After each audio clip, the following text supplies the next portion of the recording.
Do you want to know how to get the best performance from your employees? In this video, I will talk about ways to address sluggishness, tuned out, and incompetent employee performance issues. Welcome to Dave Talks Business. We have Dave Kramer, the founder of All Pro Web Tools. Dave has worn many hats over the years as a small business owner. Well, I really feel that small business is the core of the American economy. Amen. I hear it every day from my fellow entrepreneurs who have employees. He's falling apart and I don't know why. This, and we thought we said this, and we don't need any of that. All it does is cause frustration. I mean, she's mad at me because she thinks I'm wrong, and then I'm mad at her because I know she's wrong. And so every single time is a huge ordeal. He needed time off of work. Hey, it really helped me out if you can let me, take the afternoon off, take this off, take that off. Somebody didn't check the Bible, and then somebody else left and they had the day off, and so they went off to do their thing. 3.5 hours he clocked in for to copy some paragraphs. I don't get that. I don't either. Can you play devil's advocate? And can you justify in any way, shape, or form the video that I sent you? No. Guys, I get it. I've been there myself many times, but through many trials and errors, as I hired and trained over 250 employees over a 20-year period, I've learned a formula that works quite well. The first thing you need to decide is, are you primarily a boss or a friend? You are paying these people, right? So when they're clocked in, are you paying them to be your friend or to perform a task? Number 2, don't hire who you cannot fire. This is also known as Daveism number 7. I would suggest you think twice about hiring friends, family, neighbors, or people from your church. And if you still want to hire them after thinking about it, I would ask you to think about it a third time.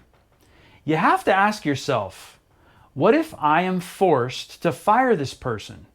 It may not even be for a lack of performance on their part. Maybe you just need to cut labor costs. How awkward will it be when you see them in a social setting? If you feel social pressure to keep someone employed, you lose your authority and ability to hold them to task and company policies. Number 3, have you given clear written directions? Verbal instruction does not work because you have no record to refer back to. And number 4 is something I call the wind down. This is when you hire someone and they come in and they have all kinds of energy and enthusiasm. Then over time, they gradually slow down. And because you are busy running a company and training other employees, you don't notice until it's too late. So this is really easy to detect visually. So I'm going to show you an example. When you first hire someone, they come in and they have all kinds of energy and enthusiasm, so they type on their keyboard like this. But after a while, they start to come in and sit at their computer and they look more like this. Just slowly tapping keys and clicking on things with their mouse. So I'm going to leave this demonstration of what a high energy employee looks like and somebody who's entering the sluggish phase. I'm going to leave these on the screen so that you can really visually remember it and recognize this among your staff. Right now I sit around pretending that I'm busy. I always look annoyed. Yeah, when you look annoyed all the time, people think that you're busy. Think about it.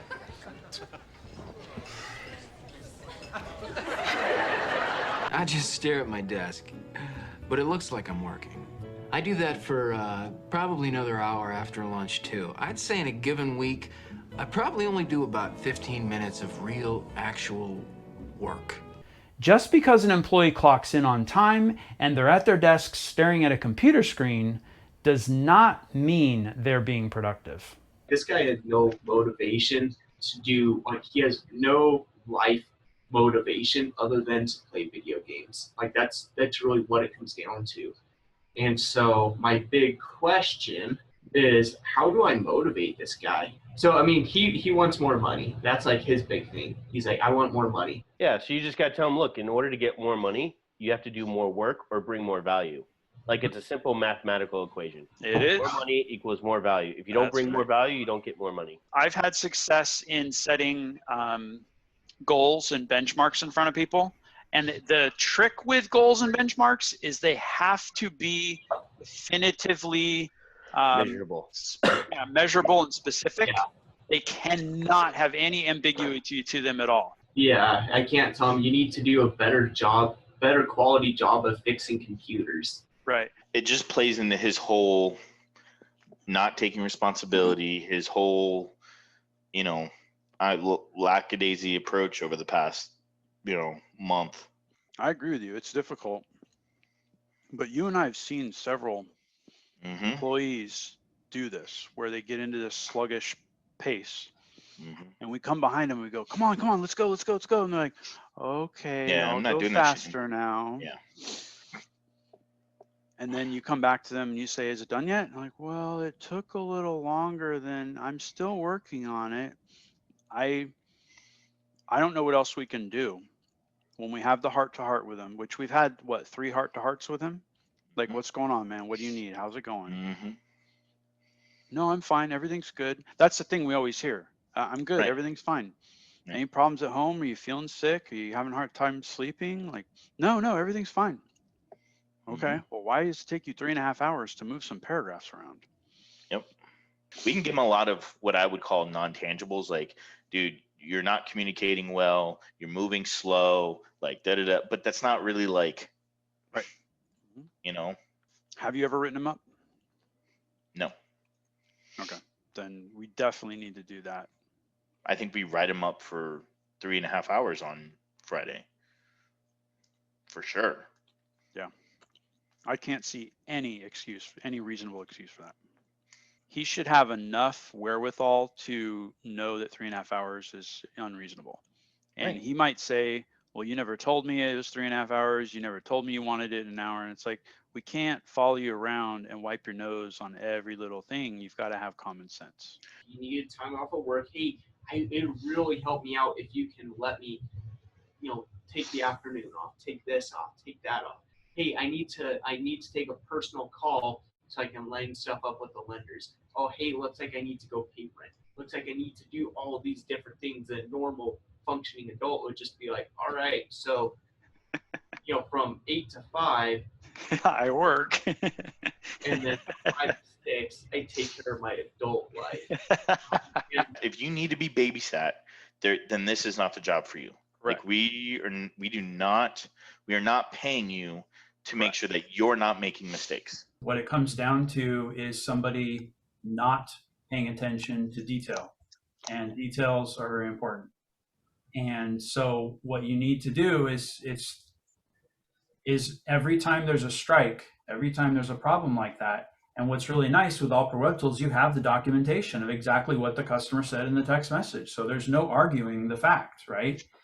But when the confrontation is all questions, I know you don't like confrontation. I don't like confrontation either.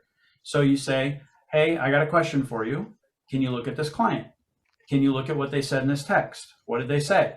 Okay, now can you look at the order? Do you see what they said in the order? No, you don't see what's in the order. What is our policy in the company? What is supposed to go on the order? And they say the thing. And you say, okay, great. Why didn't the thing get put on the order? Well, because I forgot, right? This is the typical stuff. You say, okay, well, what's causing you to forget these policies?